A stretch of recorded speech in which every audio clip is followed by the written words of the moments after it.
a global classroom for global challenges around 5 university campuses. Regina will do the introduction, but it's South Africa, University of Western Cape.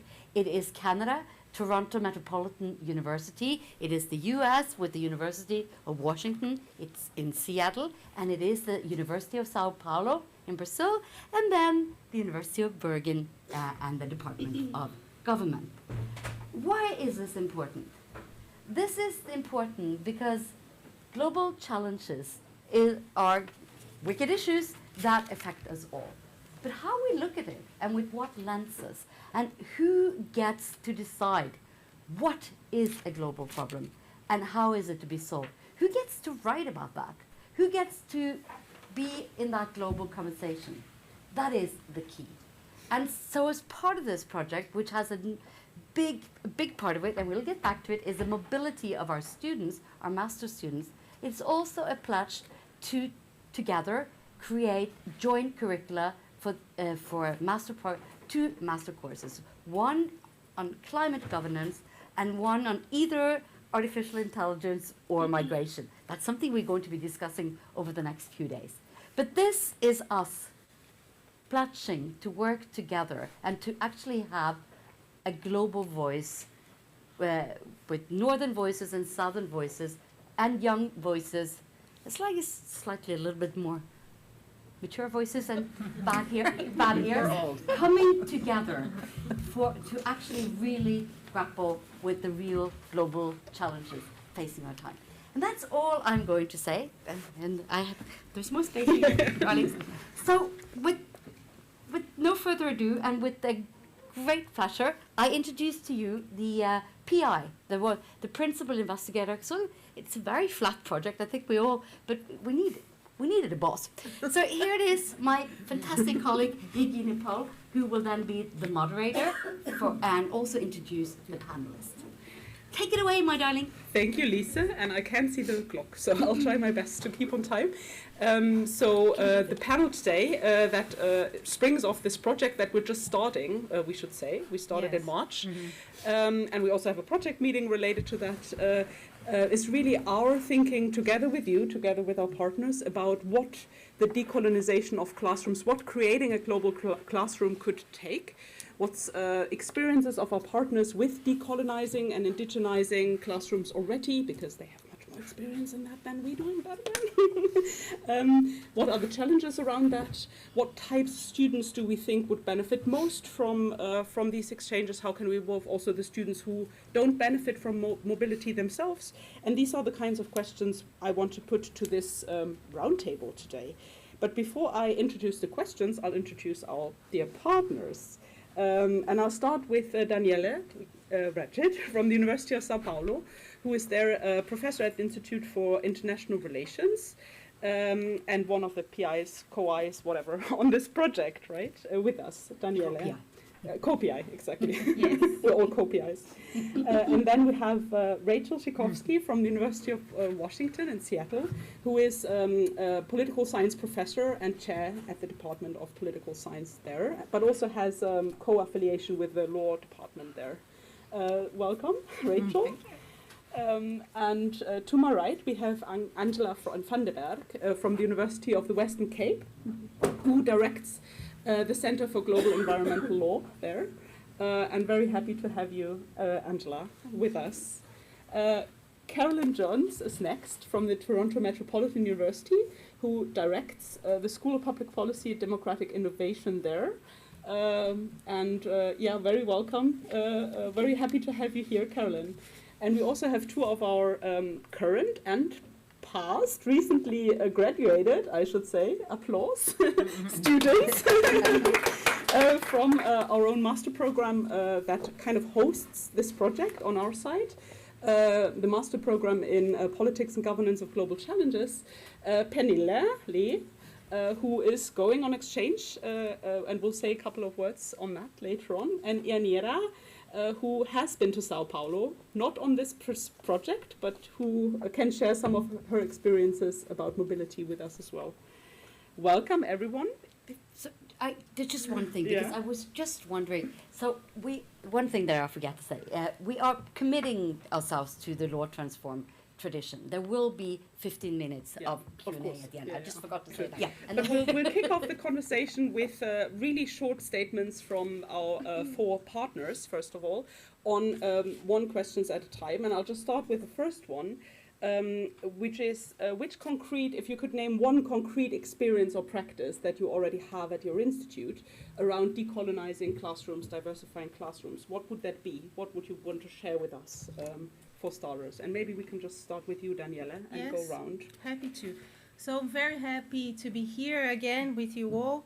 So University of São Paulo, and I think we have to remember that decolonizing, I think we had a conversation on that with Linus on Tuesday, that we don't know exactly what that means, how to decolonize.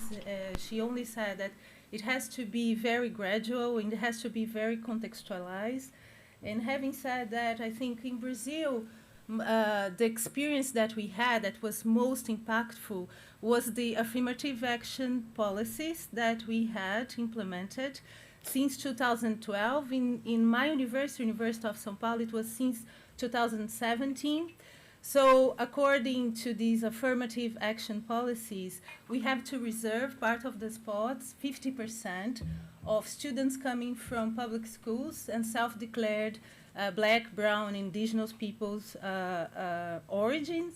So that really changed the demographics of our classrooms. So I think that was a powerful example. And the objective, of course, was to right the wrongs, the past wrongs that these minorities suffered.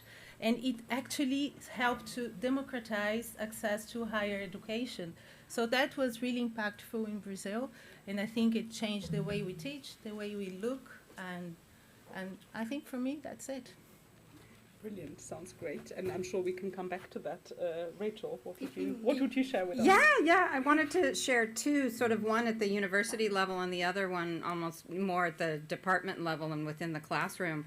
So there was an initiative started by our Office of Global Affairs called A World of Difference, in which they were, positioning themselves to then challenge all levels of the university to problematize the university's role as a global university in reproducing global hierarchies through its, again, this is coming from the Global Affairs Office, which is sort of the platform by which folks are going out into the world, whether as researchers or student exchanges, et cetera.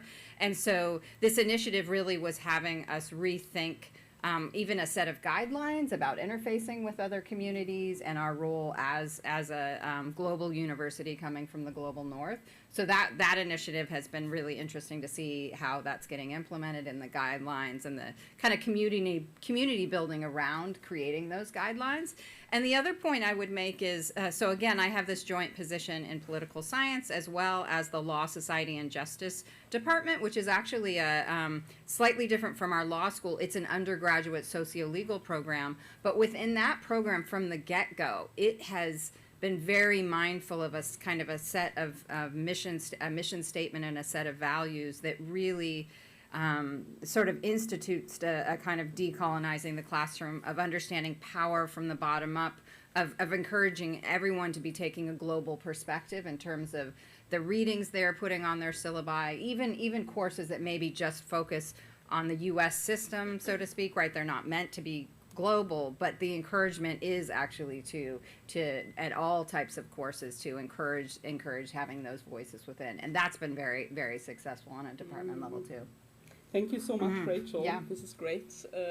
I'll hand over to Angela next. All right, thank you. So I'm from the University of the Western Cape, and that historically has been a previously disadvantaged university established in South Africa's apartheid regime for a specific demographic of the country, actually for coloured South Africans, so not black, not Indian or white, coloured. And of course, with our new constitutional dispensation, we've tried to move away from that and we're inclusive, and it's also open to all students. But there is a drive to look at internally within the university, how are we still excluding other races? So that's driven by a national policy at the Department of Higher Education, but also institutional strategic policy. And then our law faculty has a strong drive to decolonializing the legal or the law degree. So we have many workshops on decolonization, Africanization, and transformative constitutionalism. In our teaching, we try to include African voices and perspectives. There are so many different cultures in our country, and it's important to be mindful of cultural clashes or overlaps, or making sure there's equal representation. We also try, it's not always easy, to make sure that the students feel that they're included in curriculum development, which can be quite challenging. But when you get it right, students really do enjoy having some agency in what they're learning.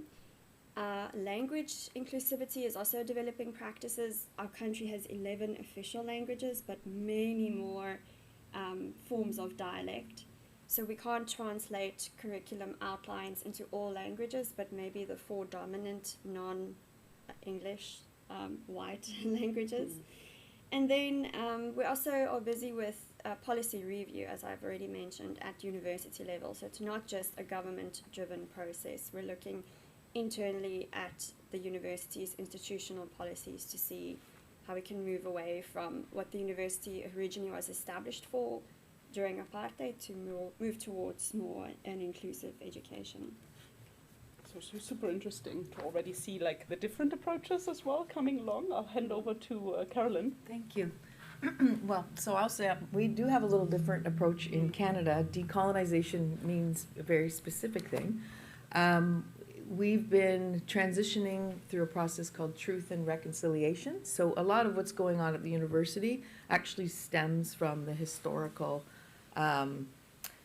colonization. I'm from a colonial state, so most of the people that live in Canada we would call ourselves settler colonial peoples. And as many of you might know, we have a long-standing Indigenous history in Canada. And so since the 1980s, and I'm happy to get into the history, but since the 1980s, we've been actually, as a country, as a nation, increasingly recognizing the truth part of truth and reconciliation, which is essentially the cultural genocide of Indigenous peoples and the dispossession of lands and resources. And so this has kind of also paralleled my career as a scholar and as a student. And so at the university, we basically have been implementing a lot of the recommendations from a national royal commission called the Truth and Reconciliation Commission. It recommended 94 calls of action, and several of those calls of action relate to education at various levels, including post-secondary education. So the most kind of transformative aspects since that report came out in 2015 are all universities are trying to decolonize programs, curriculum, access for more Indigenous faculty members, special scholarships and access for Indigenous students, and decolonizing at, like you said, at various levels, from program review, reviewing all of our curriculum, right down to the courses and what we're doing within courses related to reconciliation. So like many here on the panel, in Canada, we're struggling with, as a non-Indigenous person, how to decolonize. It's very much a learning journey. And we've had everything from full partnership programs with First Nations. First Nations are the government-sanctioned nations that were given land through treaties and the like. And we have formal partnerships with First Nations on some programs. And then we have decolonizing the whole curriculum, which is traditionally, as you mentioned, have been structured around very colonial ways of teaching, particularly in political science, which is taught from a very colonial state. We're a federal system. We're a British. We're a mix between a British federal system, American federal system, and a British parliamentary system. So there's a lot to unpack in Canada, and lots of lessons to share. I hope to share over the next couple of days. Thank you so much for this first round of sharing some expertise and sharing some of the processes that your institutions have gone through. And Carolyn, in talking, you already hinted at some of the challenges and struggles around that, interpreting what it means, implementing it in practice. So my second question, before bringing in you guys as well, to you would be, what have been the key challenges around this process, or the processes that you've just described to us, and how have you gone about addressing them, perhaps? And maybe we can go in the reversed order, just because you started Sure. us on that already. Sure. So I'd say the first challenge is recognizing your positionality as a settler colonial faculty member. I think that you have to kind of self-reflect, and it's like been a really deep learning journey for me.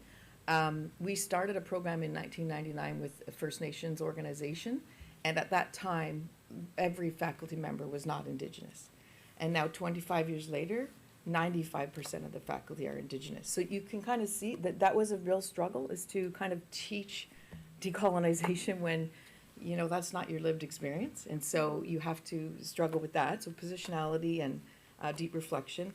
I guess the other is hiring of Indigenous faculty. It's not an easy process in Canada because of the systemic barriers that Indigenous people have faced for hundreds of years.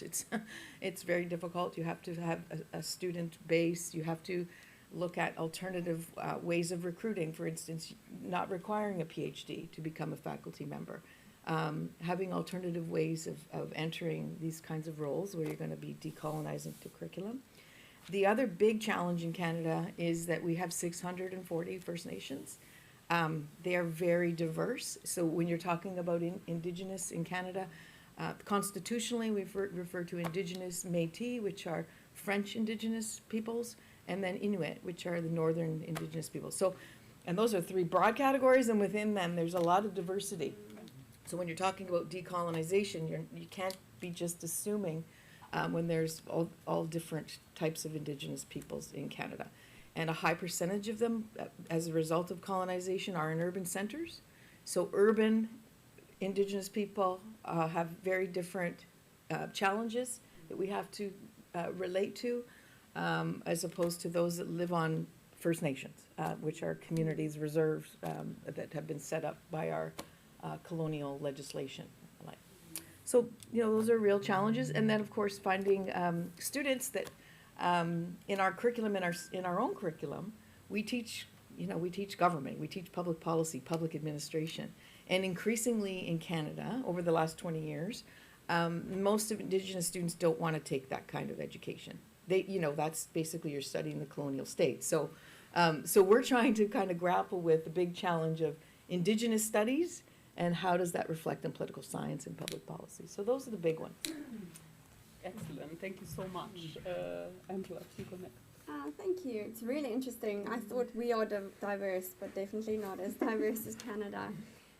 So for us, if I think on a recruitment staff level, because of why the university exists and how it came about, most of our staff are non-white South Africans. There is a challenge, though, to make sure that the existing staff is representative, of course, of the majority of South African people and the Indigenous communities that we lack a lot. I don't really see a drive to make sure that we are employing, looking at Indigenous communities and whether there really is representation, which is definitely something to think about. I think often the term decolonialization or decoloniality in our context is used symbolic, and if we have it as a phrase somewhere in a policy or as a phrase somewhere in a module outline, we've ticked that box. So for us, I think the challenge is thinking about what really does it mean in South Africa's context, and how do we make that tangible when we think about hiring staff or the way we approach teaching and incorporating this principle to our meaning in our environment, university environment. We also find, but I think this might be transferable, is that incorporating it into some fields of law is really difficult, because many of our law stems from Roman Dutch or British law. So how do we go back to what are our Indigenous practices for those areas of law? And that makes teaching challenging too, because textbooks are not based on that knowledge. They're based on some professor who wrote it maybe with a Roman Dutch background. So it's hard also to make sure we find proper resources when we do teach. And then, I think I'll stop for there for now. Super interesting. I can already see a lot of conversations going on after this. Rachel, what would you find most challenging in your practice? Yeah, I think it's been very interesting, and maybe being situated in two departments too, with in which the LSJ department has really forefronted this from the very beginning when it was actually created. And so you can see the way both the hiring of faculty and the priorities that went around, just even those rubrics of what we're looking for in terms of widening the curriculum and bringing in different voices versus political science, which is more traditional. And I think even Carolyn, as you're describing it, right, and from kind of it's almost a ground up program, and seeing how easy that is if it's ground up, being built around almost this decolonial kind of perspective versus having to, change structures that are there. So that's interesting just to see the way, and change can happen, but how it's just more difficult. And I think at the university level, that too, when there's been, I'm just thinking even recently, kind of this George Floyd moment that happened in the United States, and what came with that afterwards at the university level, which did open up more hiring that really was, and I think a move to be purposeful about what diversity, equity, and inclusion actually really meant, not just words, but what does that mean? But what I've also found is sustaining that. And so even whether there was more faculty hiring, being able to retain those faculty, building communities that are really truthful to those faculty and the spaces that they were looking for, that I think certainly, again, was sort of, it remains a challenge. And then I can't help but just, the elephant in the room is this is all massively under attack at a higher level. And so again, as folks have heard me talk about, I'm in Washington State. So again, that northwest corner of the United States, where it's very hospitable to all of this, so very protected in a lot of ways, and our university stepped up pretty quickly to protect all of those and not have people washing out their websites and getting rid of DEI and such. So that's been nice to feel as though you're in a more protected space, but certainly folks are rethinking how they talk about what it is they do, if not changing what they do. And then just one final thing I would point out in terms of difficulties, and part of this, as the larger point of this whole program is this mobility, right? Enabling students to move between these universities and spaces, and that actually is in some ways I found there's challenges to that just on the administrative side, right? So it's a great idea. Yeah, hey, let's all go everywhere and make it work. But there's the logistic administrative thing, and those can be challenging. Yeah, and maybe Pernille can also talk to that. Yeah, exactly. Thank you so much, Daniela. So what I talked about it in the first place was how our public universities changed their faces, their demographics. So that was a real challenge. I was not in the before and after moment. So because I was hired after the completely changing of this public university moment. So I asked some of my colleagues so that I could give their testimonial. And one of them, it was very basic. So when changed for him, it was very difficult to give articles in English, so you could realize that. I think it's changing now. We don't need to be that sensitive, but at the beginning it was difficult to give even articles in English. I think I didn't have that experience, and for me, now what I think about and I'm very conscious about in our staff, we discuss that. It's about being sensitive to curriculum. So who we are going to choose to be in the bibliography, to give space for students also to talk about police oppression. Sometimes I have to teach police oppression in every context in Brazil, the autocratization period in Brazil as well. So give space for them to talk because they are part of the oppressed as well. So I think for me that would be it. But we had basic problems, so giving articles and text and books in English. So now we have, I think, time to talk collectively about our problems. I think that would be it. Thank you so much, Daniela. So I was just thinking that there are some real sort of commonalities on for instance, so I, before we started this, I had an opportunity to interview colleagues from all the faculties at the University of Bergen and also the University of Western Cape. And this thing about curriculum development is something we have in common. For anthropology and, some other project, it's, this curriculum sort of diversification has been relatively easy. Political science, not so much. Law, everywhere because it is, it's so standardized and it's based on Roman law. And to diversify curricula, that it's difficult, but it's also met with a lot of resistance from the students because, they are going, and it's, in terms of marketing, going into the work market. So when I spoke with colleagues at the two universities, it was very similar forms of resistance. It's also coming, it's coming from staff and students. So that's a real challenge to, what is real when the textbooks that you've been using all these years are telling you this one thing. So it's really interesting that we're facing, and what you said from Canada. I think this is a joint challenge that it would be really interesting to discuss.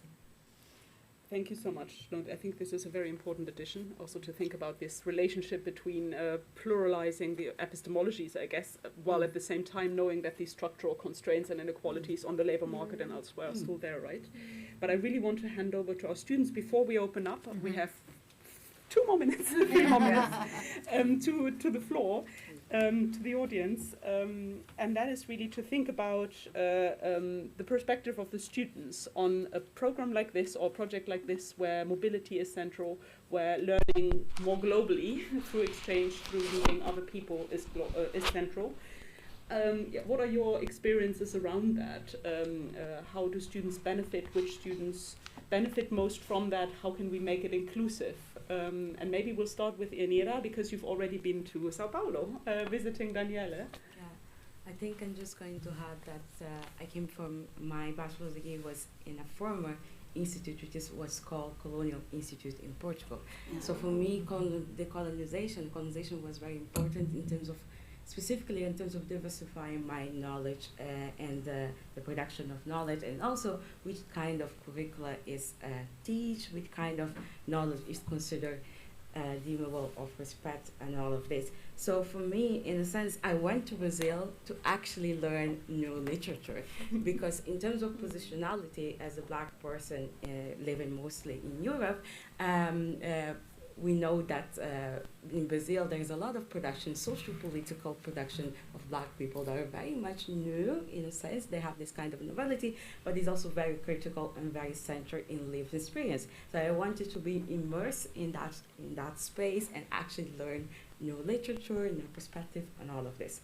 And I would say that for me, one of the main thing that I would just add into discussion is that for me is also the way that the classrooms are arranged, which for me is really important because as I said, I came from an institute which was called Colonial, so the spaces were also very colonial, very hierarchized, where you have this really big stage where the teachers stand and all the students stand in a really lower space when you don't have any kind of interactions or any kind of bringing out student perspective in any ways. So for me, having to sit in a classroom called in a course called Climate Justice, and also having a circle where and the teacher have a really laid back perspective, and she take a position of facilitator of knowledge. That was really interesting. The teacher is Danielle. So. But thank you so much. Thank you so much, Enira. And Pernille is just about to visit Rachel in Seattle. You're about to leave very soon, right? Yeah, next three week? weeks. 3 weeks, okay. Yeah.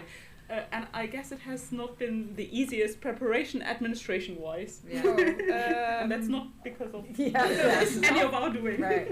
Yeah, no, I've gotten a lot of good help and answers to my emails in the middle of summer vacation. So thank you for that. But it's been very hard to be able to do this. I've been having to be very flexible because I got my acceptance in April and I got my visa 2 weeks ago. Yeah.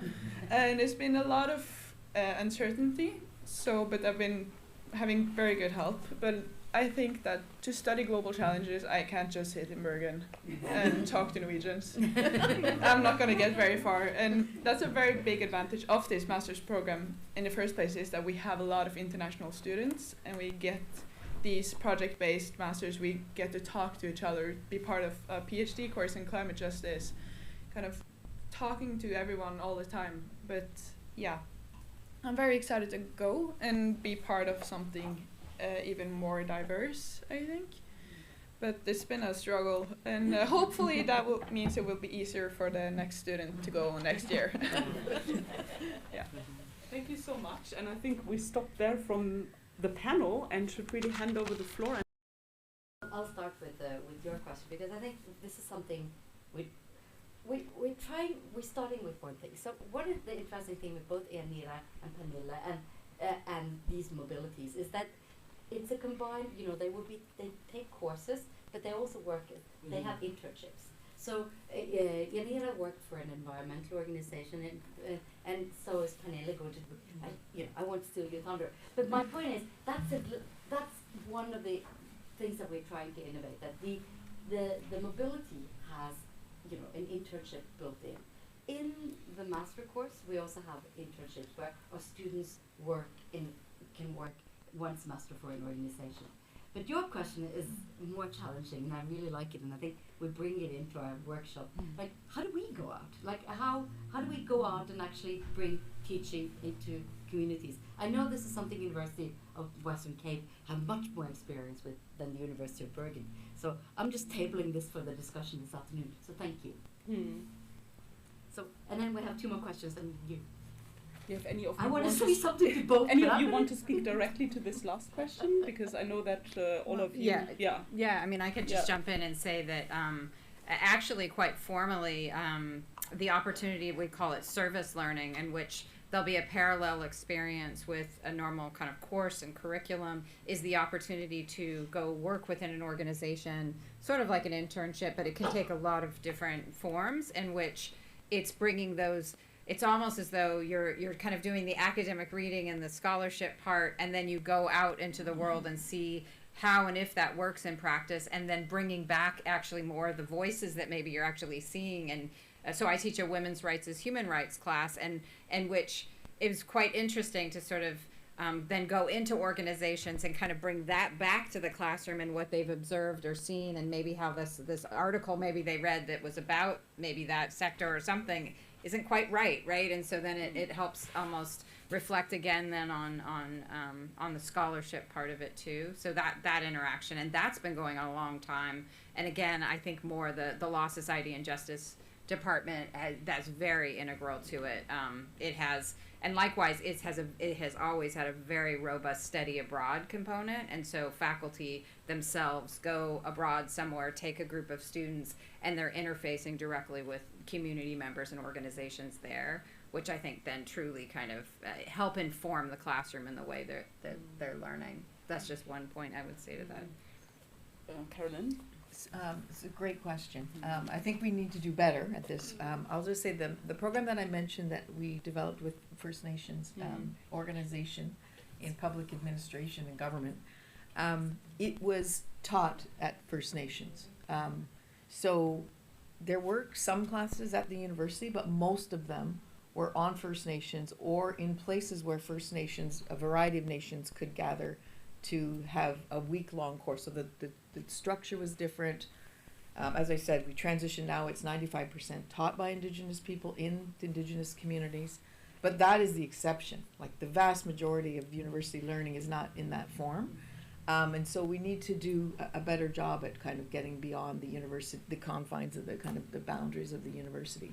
There are some courses, land-based learning courses emerging at my university now, but again, they're kind of, they're not the norm. So I think we need to get beyond kind of bringing in elders and Indigenous speakers and people from, that work in equity, diversity, and inclusion. That bringing speakers in is pretty common, but it's not the same as what you're talking about. Is kind of moving beyond kind of the university as a, as a place of privilege. To be honest, the whole, the universities are places of privilege. And I think, sorry. Yeah. Just to address Rachel's affirmative action problems in Brazil, I think it's still a struggle. We are learning how to do it, so it's a very recent program. And part of the funding is for the students to remain in the university the whole period, so they have to have ways how to remain that. So the University of São Paulo is worried about that. And something also that I thought was interesting, our demographics in the classroom changed, but our faculty members did not. So of course there's a struggle there as well, and I think that's Umar's question: how should we be more sensitive to their background? So it's different, and it will take time for them to change as well. So it's an ongoing process of learning and analyze. Well, we were afraid at the beginning that the far right would attack the affirmative action policy that really changed the public universities in Brazil. So far, that's not the case. I think that's the case of United States, but in Brazil we are relatively protected. So let's see. I think, and you know, Did you want to speak to that It's point? possible Yeah, to of just course. add something that and then I really wanted to, if it's to say something to Umar's question. Yes, that I really found interesting in Brazil was that I was really surprised because there is affirmative action, but as I took classes more in the morning period, in the daytime period, I actually didn't find more diversification in the classrooms that I was in. And when I asked a colleague about it, and she told me that you should have taken classes in the evening because that in that way you will be having more diverse settings. Sorry for it. No, but I think, Lisa, before you add, I just wanted to just take up on a point that Carolyn made that I think also relates to your question, and that is this tension, right, between the university being seen and being constituted as a part of the oppressive state, I guess, right? But at the same time, us wanting to reach out and creating more inclusivity and protecting also the identity of these people that we want to include their voices much more, right? And I think it's a tension also in Norway. You wanted to speak to that as well, Lisa? I think I just wanted to speak to Umar's point because I think it's a crucial point. I think, you know, the US case is extremely relevant right now. And Norway is more sort of a, you know, kind of slow simmering. But what I've heard from the international office at the University of Bergen, one of my, the person there who's sort of responsible for the student we accept as part of student at risk, but also international students, saying that there is a massive amount of self-censorship going among our international students, and they are fearing for so many things that we are like, what? And so we had this conversation before the summer that we actually really need to talk about this, because we need to really meet international students that these are your rights. And, you know, this is what you need to know, that you have the right to do. Because things that, you know, Norwegian and maybe also even European students take for granted. They don't take for granted. And there is, and this self-censorship, fearing that the law, not really knowing what laws apply, and if the laws apply to them. That is something I think we really saw. I'm glad you brought that up, because this is something that's kind of been, I've been thinking a lot about it over the summer from this meeting, and I think it's really important. And I don't know exactly how to tackle self-censorship, but I know that it's going on. I would say just a two-finger on that too. Again, coming from a place where both our university and in Washington State, it's been quite, almost protective of its students and its community. I think it's still, you still see the tension, and especially this amongst international students as we kind of watch this, you know, since January unfold, of how vulnerable, you know, and there's no getting around that, right? Because again, even if we try to assure and say, no, this is, you know, our university actually reacts pretty quickly to protect you and protect these diverse voices, there's so much coming in from left field that you might not even be able to predict. And so, of course, that you can't get rid of them feeling vulnerable. And, of course, now they're not coming, right? And so that's when you talk about a major hit on our global university and how much we relied on all of those voices. I'm very curious to watch this next year, because this is where you're really going to see it, is this massive decline in enrollment. Excellent. I think we are just about finishing, right? Yes. Siri will throw that at us. A strict nod for I Siri. want to say we're finished on time. Thank you so much, everyone.